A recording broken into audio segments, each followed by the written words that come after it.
All right, everyone. Hello and welcome to the final College Hoops live stream of the season. All things, as they must say, must come to an end. All good things must come to an end. We've had a great year of breaking down on Tuesdays the College Hoops live stream, really with the model and intention of trying to show you guys, many of you who are very familiar with rhythm, many of you who may be brand new to rhythm, are really showing you guys, at least from my perspective, how to use rhythm to your advantage, focusing specifically on college basketball. Now, if you've been with us for over a year now at this point, you remember some of the Sunday sweats that I did, myself and James Santor. We got our buddy Alec behind the scenes here, making sure everything runs smoothly. But I just want to say, thank you all for tuning in, whether it was NFL, College Hoops Live. It's a bit of a bittersweet moment here because College Hoops obviously is ending. But we do have, of course, the championship game here to talk about for tonight. So we're going to talk Houston versus Florida, really from a perspective of what is rhythm telling us to do. And then what I always try to do is, combine that with what the betting market is telling me. I think what you're trying to accomplish, at least from my perspective, when I'm using rhythm, and I try to mention this all the time, it's going to be, probably a lot of the same you've heard me say before if you've done some of these live streams. But I'm really trying to start with what the betting market is telling me, and then after that, trying to align the betting market context clues with what rhythm is predicting and modeling and telling me what to do. So if I can get a situation where, my data-driven approach is telling me, hey, the line opened here, it moved in this direction, so far, so little. The bet splits are telling me the public's here, the sharper low bets, higher dollars are here.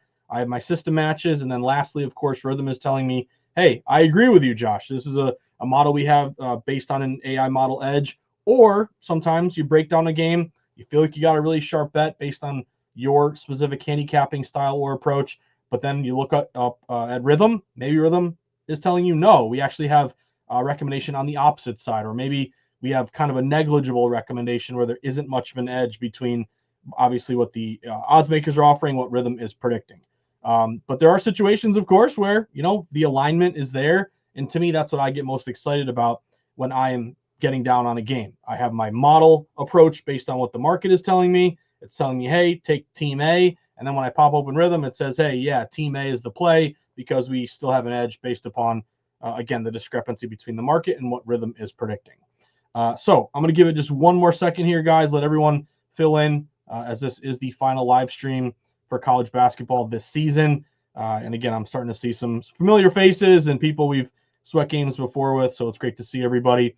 But I just want to mention one quick thing before we get into obviously what you're all here for, which is, what is rhythm telling us about the championship game. But I want to remind everyone that even though College Hoops Live today, this one is the final edition, Jerry Davis. Jerry's my guy right there. Go Cougs. That's right. A little bit of a I don't know, a spoiler alert there. But anyway, I want to tell you guys that I'm here for the long haul with Rhythm. And once this College Hoops live stream ends today, and again, usually it's Tuesday at 4. So thank you to everyone who maybe saw the tweet, jumped into this one here. It's going to be a relatively short one because it's really going to be focused on specifically this game here with obviously Houston and Florida. But once this is over, don't worry.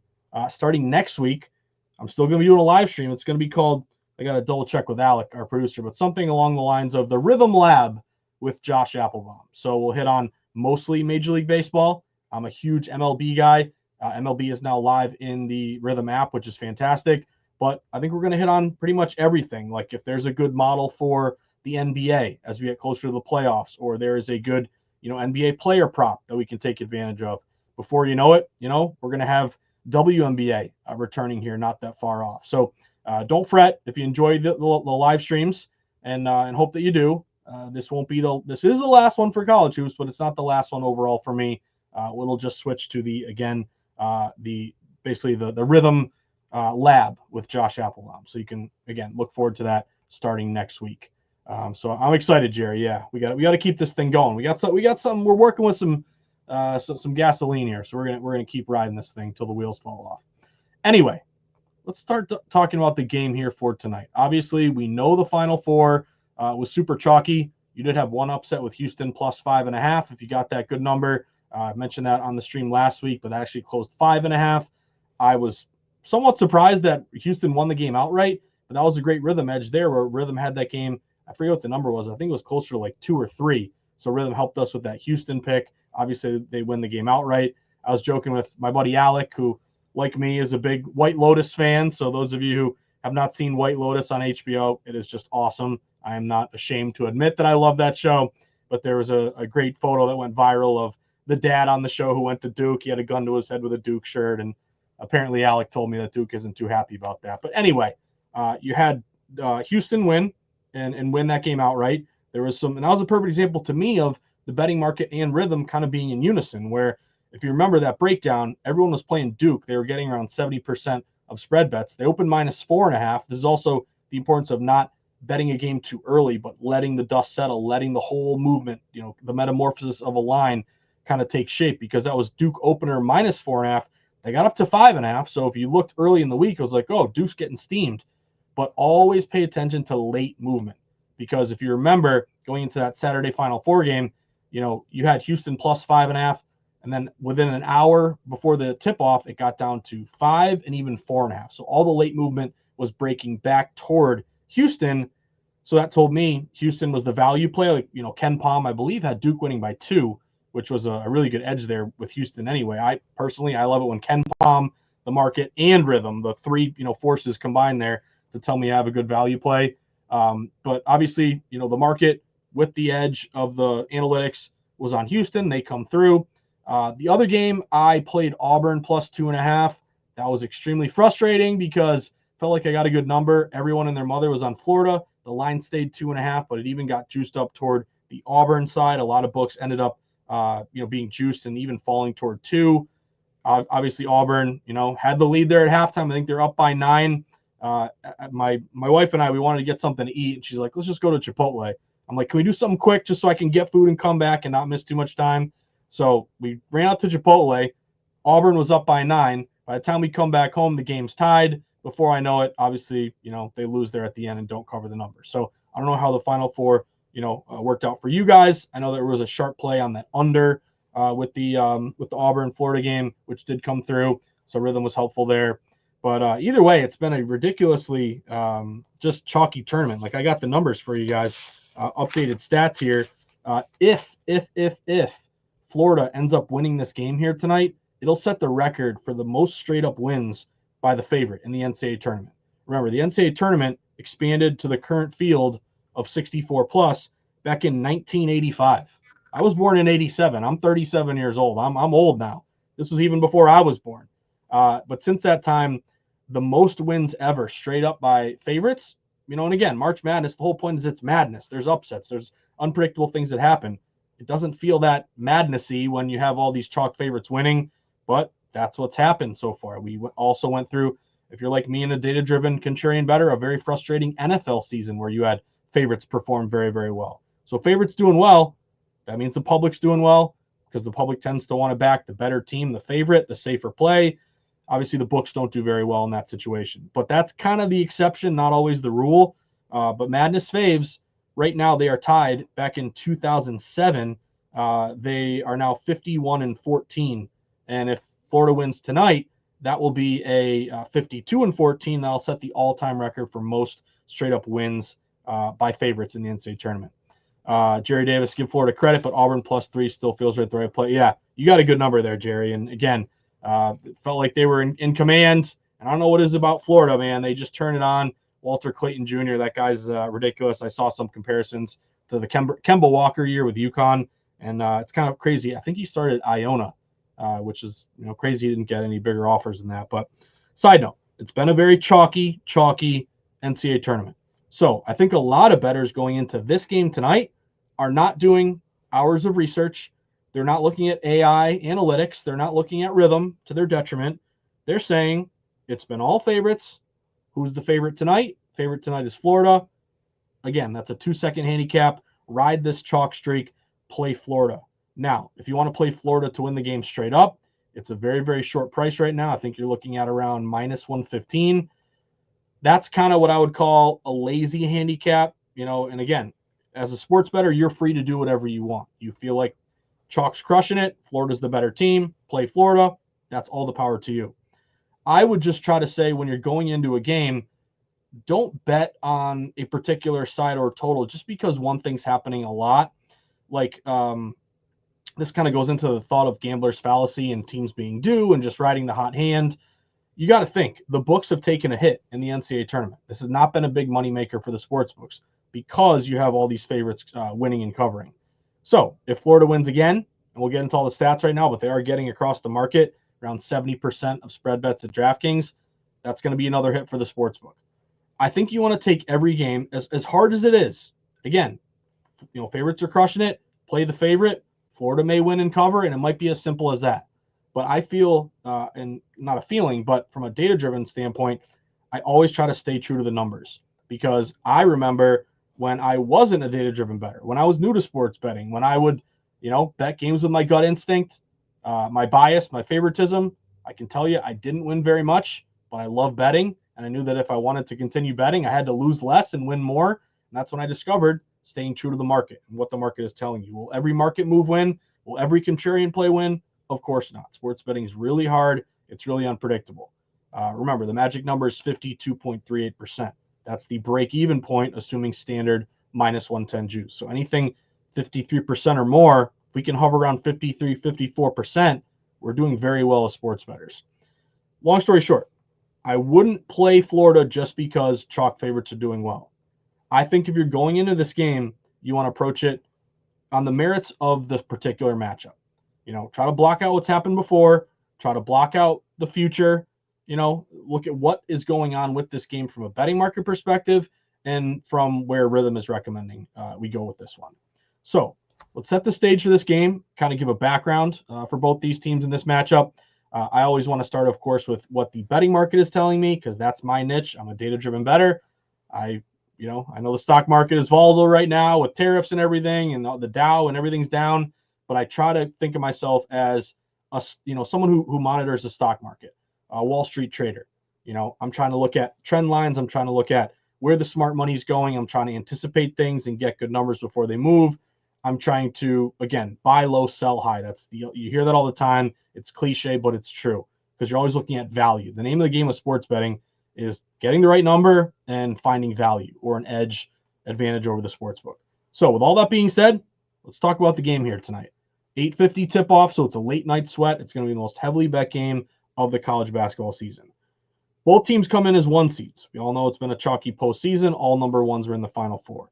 Florida is 35-4, just held off to beat Auburn 79-73 in that Final Four game, which I'm bitter about because I had Auburn in the points. Anyway, cover that number as a 2.5 point neutral site favorite. Meanwhile, Houston, as we mentioned, 35-4, just had the big upset over Duke. 70-67 in the Final Four. They won outright as a 4.5 point neutral site dog. So what have we seen across the market here? Well, every cap that I try to make starts with the opening number. What was the opening number? When the odds makers release this number to the masses, where do they start with? Again, never guarantees that it's going to end that way, but it's a starting point. So this game opened similar to where it's now. It opened at Florida -1 or Florida -1.5, depending on the sports book that you're looking at. Now, the one thing that has been very consistent as soon as the 2 Final Four games ended on Saturday, and we'll get to that in a second, I think the short turnaround from Saturday to now also factors into my play for the total here. Spoiler, I got to play on the side and the total, so get ready. But if you look at the splits right now, the bet splits, percentage of bets in dollars at DraftKings and Circa, a national public book, DraftKings, a sharp book out in Vegas, Circa, it is all Florida. Right now at DraftKings, 70% of spread bets are on Florida. It's a little bit less at Circa, 59%. But that DraftKings 71% on Florida, national book, to me, DraftKings is a good barometer for where the public is. It's available in pretty much every legalized state.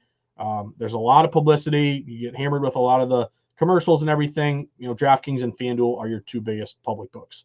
So public is saying ride Florida here. However, right off the bat, okay, so even before we get to what I call line freeze and reverse line move, just from the standpoint of I am a data-driven bettor, I'm a contrarian bettor. I think if you're betting on sports, you got to have some kind of philosophy that you stay true to. You may be different from me. You may not be a contrarian bettor. You might have your own philosophy, but I think the important thing is stick with your philosophy. If you're loosey-goosey and you bet one game because of this, another game because of that, you have no overarching, North Star or belief system, you may win here or there, but you're not going to consistently do your best because you just don't have a consistent approach. So my approach really is trying to be a contrarian better, going against the masses. Obviously, it was a chalky NFL season. It's a chalky March Madness, but long term, if you're with the herd, the public, every drunk guy at the bar, that is going to be a losing proposition long term, because more often than not, the public loses. They don't win.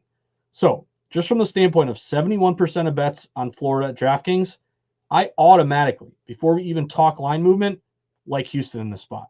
I always love playoff games or championship games in which you have a really lopsided split, because everyone's going to watch this game tonight. It's going to be extremely heavily bet, and pretty much everyone's playing Florida. Therefore, as a contrarian, I love the fact Houston is only getting 29% of spread bets. I can go against the masses. I can be against the public. I can be with the house. You got to also ask yourself, who does the house want here? They probably want Houston because everyone's playing Florida. So we can start with Houston checking off the contrarian box. They're a great bet against the public play because the public is all over Florida. However, one thing I learned a long time ago is, contrarian is a great foundation, but it's not the end all be all. Not everything, not every game can just be a straight contrarian play. Ideally, what you want is the contrarian foundation, but then also some element of sharp action. So some element of me knowing that I am on the side of the wise guys, the professional bettors, the people who win at a high rate, have a track record of success, have the respect of the sports books. And there are different ways to locate sharp action. So there are line freezes, there are 50-50 line moves, there are steam moves, there are reverse line moves, there are bet first dollar discrepancy plays. But you need at least one of those really to kind of let you know that you're on the sharp side. So we know that the Cougars are very contrarian, bet against the public play, but I would argue that they're also really sharp here tonight. And the reason I would argue that case is, number one, everyone's playing, and I say everyone for effect, a bit of hyperbole. It's 71%. That's still extremely lopsided. Majority of bettors are playing Florida. They open -1, -1.5. Why isn't Florida up to -2? Why isn't Florida up to 2.5 or 3? Normally, especially in a heavily bet game, primetime game, championship game, you get such lopsided betting, you would assume the odds makers would adjust the number toward the popular side because they have so much liability that they have to make it more expensive to play the popular side, but at the same time, move the number toward the favorite so that the dog becomes more appealing. So people want to bet the dog so they can limit their risk, mitigate their risk and liability. That has not happened here. Even though 7 out of 10 bets are going with Florida, Florida never got to -2. They never got to 2.5. They never got to 3. They've stayed right where they're at. That to me is what I call a line freeze. Line freeze is when you have heavy betting on one side, but the line doesn't move toward the heavy betting popular side. And you got to think about it. Why won't the odds makers move the number further up toward Florida, even despite the fact everyone's playing Florida? That tells me that the odds makers don't really care, or not. It's not they don't care. It's that they're less concerned about the popular side that's flooded with $5 average Joe bets. They're more concerned about the contrarian side. They don't want to go to 2 or 2.5 or 3 because they're more concerned about the contrarians going the other way, giving them a better number to play Houston. So line freeze, a lot of books open 1.5 or 1. It's pretty much still 1.5 or 1. There is some reverse line movement. You have some books that were 1.5 down to 1 at this point. And if you look at the 1.5s across the market, they're almost all juiced, not toward Florida, -1.5, -115, but toward Houston, +1.5, -115. So everyone's playing Florida, yet the juice is on the Cougar side, and the line hasn't moved toward Florida, and some books have even fallen toward the Cougar side. That screams to me a sharp reverse line move or line freeze. Tells me, again, liability there on the dog plus the points. Now, a couple other things that are notable to me, and then we're going to open up our rhythm predictions here because we got to talk both the side and the total. The other thing that jumped out to me, I like to reference KenPom. We have a KenPom sound the alarm. Woo, woo, woo, woo. You know what that means? I joke about this on my All Systems Go sports betting podcast. You can find it on Spotify, iTunes, or your podcasts. But that's a joke I make when KenPom has a team winning the game, yet they're a dog in the betting market. So what does that mean? If you look at the KenPom fan, it's called Fan Match tab, where he has his predictions for all the games, he actually has Houston winning this game, 72-71. So if KenPom has Houston winning the game and we can get +1.5, hey, that's some good value right there. That gives me more confidence to take the 1.5 with Houston. KenPom does have Houston ranked higher, second in the country versus third for Florida. Also, there is a betting system that I noticed it's a small sample size, but if you're a short dog getting 2 points or less, those teams are 3-1 against the spread this March Madness. If I'm banking on or trying to at least create a path for Houston to hopefully cover and win the game, a few things. One, Houston's defense. We saw what they did, put the clamps on Duke. Hopefully they can do that to Florida. They're number 1 in defensive efficiency this year. Now, Florida's no slouch either. They're 9th overall, but better defense, Houston. Houston shoots the 3 better. Did you guys know Houston is the number 1 team in the country shooting the 3, nearly 40%. Florida doesn't shoot the 3 great. They rank 70th in the country. Houston has a slightly better free throw shooting, 74% versus 73%. Houston also takes better care of the ball. They rank 20th in the country in fewest turnovers versus 75th for Florida. Lastly, a little bit of home court advantage here. This game is going to be played at the Alamodome in San Antonio. Houston's campus is about 3 hours away. If you guys remember that Saturday night when Duke was up and Houston started to claw their way back, and you could feel the momentum change in that game, that crowd was going nuts. And again, it's home court-ish. Games in Texas, Houston, San Antonio, not that far away. I think there's a bit of a home court advantage here for Houston as well. Hopefully that comes into play. So I've built a case without even getting to rhythm yet to play Houston +1.5. It's a really good contrarian play. Oh, I forgot to mention this too. If you look at the bet splits at Circa, Houston's getting 40% of bets, 64% of dollars. See my Circa hat here? That's why I wore that tonight. Also, I couldn't find another hat to wear. Anyway, that tells me, again, further evidence of bigger, sharper wagers here on Houston.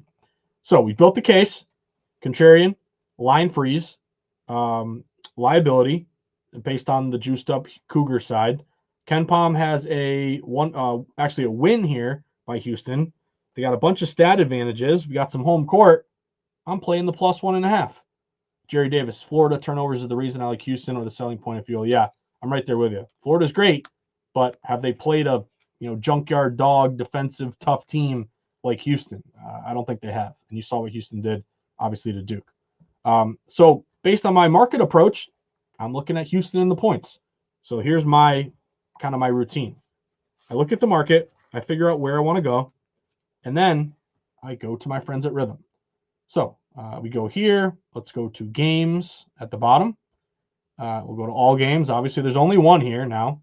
But one thing I always want to do is click refresh, just so that you can refresh the predictions and the models. Remember, the team at Rhythm is the supercomputers are constantly, accumulating more information, updating more information.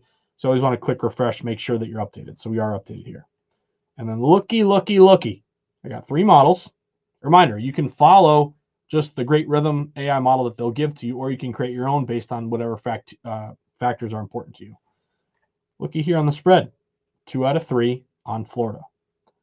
Let's pop open the first one. This is my pre-built NCAA model. This is the model that Rhythm gave to me. They have a predicted final of 70.4 to 69.7. Now, if you do a little math, that is Florida winning by +0.7. So if we're getting a 1.5, and again, Rhythm's basically got a half-point game. I know you can't have a half-point game, but you can even round it up to 1. You round it up to 1, and we're getting 1.5. A little bit of an edge right there. Second model, this is my Josh model. I believe this weights more heavily offense. I gotta double check. Final predicted score 70.9 to 69.7. That is a 1.2.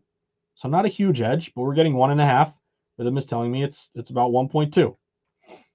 Final model, telling me to take Florida, 69.6 to 68.5. That is a 1.1. So the other thing I should have mentioned is they're all caution flags. It tells me that it's not a huge edge. It's not a recommended bet. I love it, obviously, when I have a green recommended full, confidence of Rhythm and their models behind it. So none of these are full, green star recommendation, sharp knife there.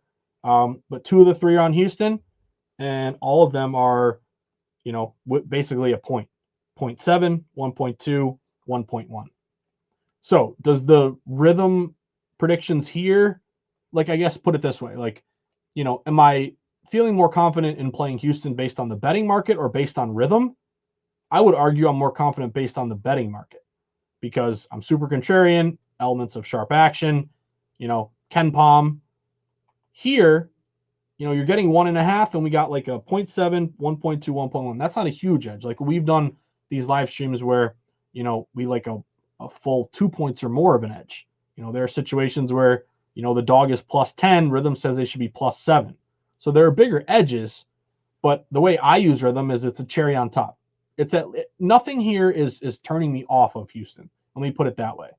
Like if I saw this and it was maybe Florida by 3, Florida by 4, Florida by 2.5, that would make me a little nervous. That would give me a little bit of pause. But the fact that it's all around 1, even 0.7, the highest one is 1.2, that at least kept me on my bet. It didn't take me off my bet. It didn't give me more extremely confident, but it's still kind of in the wheelhouse here. So that is my play on the side. I'm going Houston plus 1.5. Now let's talk about the total here because there's a lot of things going on with this total. Number one, the total here opened at around 142. We have seen a lot of respected sharp money play the under. So if you look at the current lines right now, I'm seeing a lot of 140.5s. I see a 141. I got under 141.5 a little bit earlier today, this morning, when I jumped on Stormy's show at VSiN, and I felt like that was a good price, and we'll get to that in a second here based on the rhythm prediction. But we have seen this total fall, 142 down to 141.5 this morning, now 140.5 today, or getting closer to tip off here. Good bet split on the under. Currently, if you look at the under at Circa, 52% bets, 59% dollars on the under. At DraftKings, 42% bets, 48% dollars on the under. So it's not huge. It's not like 80% of bets are on the over, but 60% of money is on the under. It's a little, kind of more subtle, but we do have technically a low bets, higher dollars, sharp under bet split. So I do like that. A couple other factors here. Both teams are top 9 in the country in defensive efficiency. So they both play defense, especially obviously with Houston. Both teams rank top 5 in limiting their opponent's effective field goal percentage. So both teams make it hard on their opponent to score. Houston, we all know how slow they are. They're kind of like Virginia. When Virginia is good, I guess they still are slow, but not as good nowadays. But they rank 360th in tempo. You might be saying to yourself, 360th. How many damn teams are in college basketball? Well, there's 365, so they're the 5th slowest team in college hoops. And then I'm going to give you some other angles here. I told you earlier that we've seen these chalk favorites do very well straight up in March Madness. Well, unders have been pretty good too. That's kind of the one, I guess, redeeming feature for contrarians of March Madness this time around. Unders have been pretty good. 37 and 29, 56%, 8% ROI. But here's another one that I like. If you specifically focus on the under in championship games for college hoops, get to the championship game, is there an edge one way or the other? High scoring, low scoring? Well, since 2010, pretty good sample here. The under in the championship game of March Madness, 10 and 4, 71%, 36% ROI. To me, that speaks to a couple different things. One is it's kind of a short turnaround. So these teams just played on Saturday, one day off. You play Monday, so tired legs. It's been a really grueling. You've played a whole season, conference tournaments. March Madness, is this the 5th game for all these teams in March Madness? Tired legs, long tournament. Again, typically that leads to slower pace and leads to lower scoring games. Also, if you think of a system that I love, Game 7 unders, this is a system that I play religiously, and when you get to the playoffs in the NBA and the NHL, if you get to Game 7, I'm almost always going to take that under, because the other angle here is it's the last game of the season. The championship is on the line. You don't want to be too crazy and take too many chances. You kind of want to be maybe a little more conservative and, use the shot clock to get off a good shot, not force anything, not do anything stupid or dumb or turn it over. That's why you see in these last, and also you have a lot of, and this doesn't apply to this game, but you get to Game 7 in NBA, NHL playoffs. you've already played each other 6 times. There's a lot of institutional knowledge. You kind of know how to match up. You know how to defend the other team. But this has elements of that Game 7 under. So I built a case to the under. The total's falling, 142.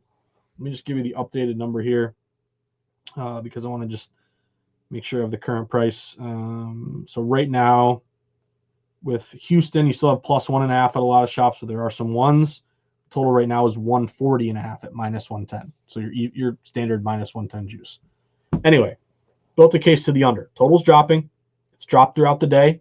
I always like game day movement as well. Good bet split. Slow pace. Good defense. Jerry Davis, 6 games in 3 weeks. 3 sets of 48-hour turnarounds is different than regular season. Yeah. So Jerry's got the good numbers for us there.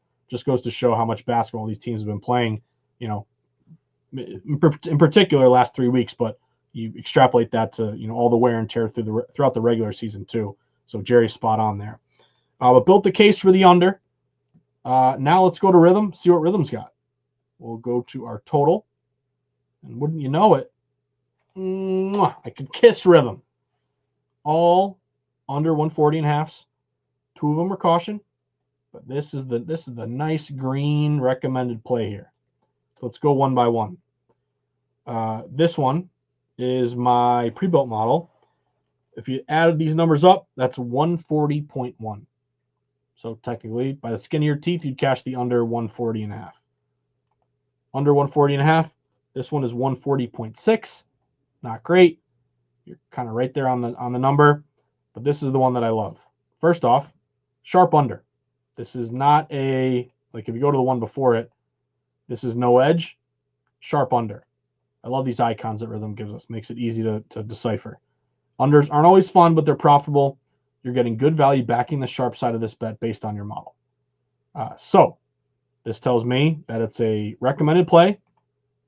We analyze what your model says, the line and historical data across sports and bet types to identify your best chance of winning. Bets we recommend are marked with green stars. So it's gone through all the checks and balances of the back end with Rhythm. Rhythm is confident to recommend this to us, under 140.5. Now we pull this one up. This is what's going to get you excited. If you're better at math than me, you'll know very quickly that's 138.1. 138.1, that's a decent 2.5 point basically edge based on the current number under 140.5. So of all the spread in totals, all these spreads, again, I made the point that I'm more bullish on Houston based on the betting market than I am these Rhythm predictions. But this is what I really love. The fact that before, and you can test yourself, it's kind of fun. If you need a recommendation for a live odds page, that's the starting point. Let me know on Twitter at Josh_insights. I'll point you in the right direction.